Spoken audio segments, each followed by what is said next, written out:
Dunia mata uang kripto terus berkembang. Ide dan teknologi baru muncul secara teratur. Salah satu inovasi yang paling berdampak adalah penggalangan dana mata uang kripto. Cara baru untuk mengumpulkan modal ini melewati lembaga keuangan tradisional. Ini memungkinkan proyek untuk mencari dana langsung dari komunitas. Video ini mengeksplorasi 3 metode utama, ICO, IEO, dan STO. Kita akan mempelajari seluk-beluk setiap metode. Kami akan menyoroti perbedaan, keuntungan, dan risikonya. Eksplorasi ini akan memberikan pemahaman yang jelas tentang mekanisme penggalangan dana yang inovatif ini. Memahami metode ini sangat penting bagi siapapun yang tertarik dengan dunia mata uang kripto. ICO atau penawaran koin awal adalah metode penggalangan dana yang revolusioner. Ini memungkinkan perusahaan rintisan untuk mengumpulkan modal dengan menerbitkan token digital mereka sendiri. Anggap token ini sebagai saham digital dalam proyek. Investor membeli token ini dengan harapan nilainya akan meningkat. Ini menciptakan jalan baru untuk mendanai usaha tahap awal. ICO sangat populer di masa-masa awal mata uang kripto. Mereka menyediakan cara bagi proyek untuk melewati pemodal ventura tradisional.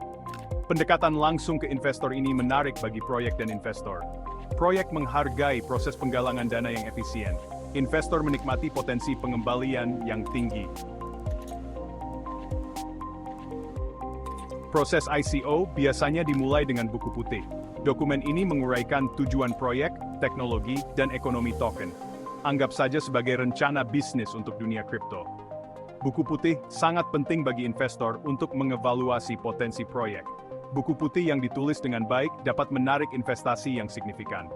Setelah buku putih diterbitkan, proyek akan meluncurkan ICO-nya. Selama fase ini, investor dapat membeli token proyek. Ini sering dilakukan dengan menggunakan mata uang kripto yang sudah mapan seperti Bitcoin atau Ethereum. Dana yang terkumpul selama ICO biasanya digunakan untuk mengembangkan proyek. Ini termasuk pengembangan produk, pemasaran, dan perluasan tim.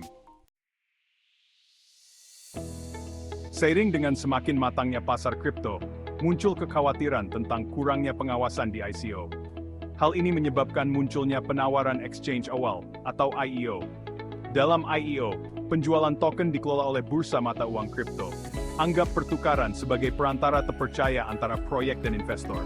IEO menawarkan beberapa keunggulan dibanding ICO tradisional. Keterlibatan bursa yang bereputasi baik membawa tingkat kredibilitas pada proyek. Bursa biasanya memiliki proses pemeriksaan untuk proyek yang ingin melakukan IEO. Ini membantu untuk menyingkirkan penipuan dan proyek-proyek palsu. Lapisan pengawasan tambahan ini memberi investor ketenangan pikiran yang lebih besar. Bagian 5 IEO, peningkatan kredibilitas dan perlindungan investor. Uji tuntas yang dilakukan oleh bursa selama proses IEO dirancang untuk melindungi investor dari proyek yang meragukan. Bursa menilai tim proyek, teknologi, dan buku putih dengan sangat teliti.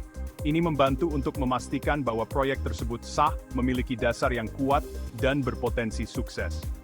Meskipun tidak mudah, proses pemeriksaan ini secara signifikan mengurangi risiko bagi investor, memberikan rasa aman yang lebih besar. Selanjutnya, IEO memperlancar proses investasi dengan cara yang efisien. Investor dapat membeli token langsung melalui akun bursa mereka dengan beberapa klik saja. Ini menghilangkan kebutuhan untuk menavigasi kontrak pintar yang kompleks, atau khawatir tentang mengirimkan dana ke alamat yang salah, yang sering menjadi masalah. Sifat IEO yang mudah digunakan, membuatnya dapat diakses oleh lebih banyak investor, baik yang berpengalaman maupun pemula. Bagian 6, penawaran token keamanan, atau STO, mewakili pendekatan yang lebih teregulasi untuk penggalangan dana kripto. Tidak seperti token utilitas yang diterbitkan dalam ICO dan IEO, token keamanan mewakili kepemilikan saham di perusahaan atau aset. Ini membuat mereka tunduk pada undang-undang dan peraturan sekuritas. STO tunduk pada persyaratan peraturan yang ketat. Penerbit harus mematuhi undang-undang sekuritas yang bervariasi dari satu negara ke negara lain. Ini seringkali melibatkan pendaftaran penawaran dengan otoritas terkait dan memberikan pengungkapan terperinci kepada investor. Bagian 7 STO, menavigasi kompleksitas hukum sekuritas. Kompleksitas peraturan STO dapat menjadi tantangan bagi penerbit dan investor. Penerbit harus menavigasi jaringan peraturan yang kompleks yang bisa memakan waktu dan biaya. Investor, di sisi lain, perlu secara hati-hati menilai kerangka hukum dan peraturan yang mengatur STO.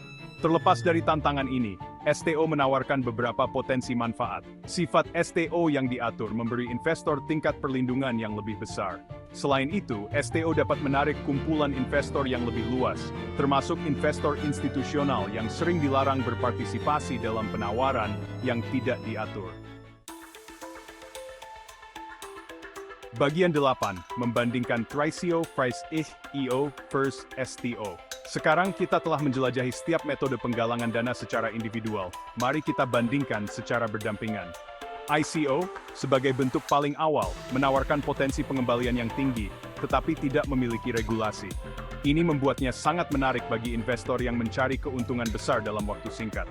IEO mengatasi beberapa kekhawatiran ini dengan memperkenalkan pengawasan pertukaran. Dengan adanya platform pertukaran yang memverifikasi proyek, risiko penipuan dapat dikurangi. STO, di sisi lain, memprioritaskan kepatuhan terhadap peraturan dan perlindungan investor. Ini memberikan rasa aman yang lebih besar bagi investor yang lebih konservatif. Setiap metode melayani jenis investor yang berbeda. ICO menarik bagi mereka yang memiliki toleransi risiko tinggi, yang mencari peluang tahap awal. Mereka yang ingin masuk lebih awal dan bersedia mengambil risiko besar. IEO menawarkan keseimbangan antara risiko dan imbalan. Ini cocok untuk investor yang ingin sedikit lebih aman, tetapi masih mencari keuntungan yang signifikan. STO menarik investor yang menghindari risiko yang mencari kejelasan regulasi dan token yang didukung aset. Ini adalah pilihan ideal bagi mereka yang mencari stabilitas dan keamanan dalam investasi mereka. Bagian 9. Keuntungan dan risiko, analisis komparatif. Setiap metode penggalangan dana hadir dengan serangkaian keuntungan dan risikonya sendiri. ICO menawarkan potensi pengembalian yang tinggi, tetapi tidak memiliki regulasi, membuatnya rentan terhadap penipuan. IEO memberikan lebih banyak kredibilitas dan perlindungan investor, tetapi masih membawa risiko pasar yang melekat. STO memprioritaskan kepatuhan terhadap peraturan, tetapi bisa jadi rumit dan mahal untuk diluncurkan. Memahami keuntungan dan risiko ini sangat penting untuk membuat keputusan investasi yang terinformasi. Penting untuk melakukan penelitian menyeluruh, menilai toleransi risiko Anda, dan memilih metode penggalangan dana yang sesuai dengan tujuan investasi Anda. Bagian 10. Memilih jalur yang tepat. Faktor-faktor yang perlu dipertimbangkan. Saat memutuskan metode penggalangan dana mana yang tepat untuk Anda, beberapa faktor ikut berperan. Ini adalah keputusan yang tidak boleh dianggap enteng. Pertimbangkan toleransi risiko Anda, jangka waktu investasi, dan tingkat pengawasan peraturan yang diinginkan. Faktor-faktor ini sangat penting untuk memastikan Anda membuat pilihan yang tepat. Jika Anda merasa nyaman dengan risiko tinggi dan peluang tahap awal, ICO mungkin cocok. ICO menawarkan potensi keuntungan besar, tetapi juga datang dengan risiko yang signifikan. Jika Anda lebih suka keseimbangan antara risiko dan imbalan, IEO bisa menjadi pilihan yang lebih baik. IEO memberikan tingkat keamanan yang lebih tinggi dibandingkan ICO. Bagi mereka yang mencari kejelasan regulasi dan token yang didukung aset, STO menawarkan opsi yang lebih aman. STO memberikan jaminan tambahan melalui dukungan aset nyata. Pada akhirnya, pilihan terbaik bergantung pada keadaan individu dan tujuan investasi Anda. Setiap metode memiliki kelebihan dan kekurangannya sendiri. Ingatlah untuk selalu melakukan riset menyeluruh sebelum berinvestasi dalam proyek mata uang kripto apapun. Penelitian yang baik dapat membantu Anda menghindari potensi jebakan dan membuat keputusan yang lebih baik. Bagian 11.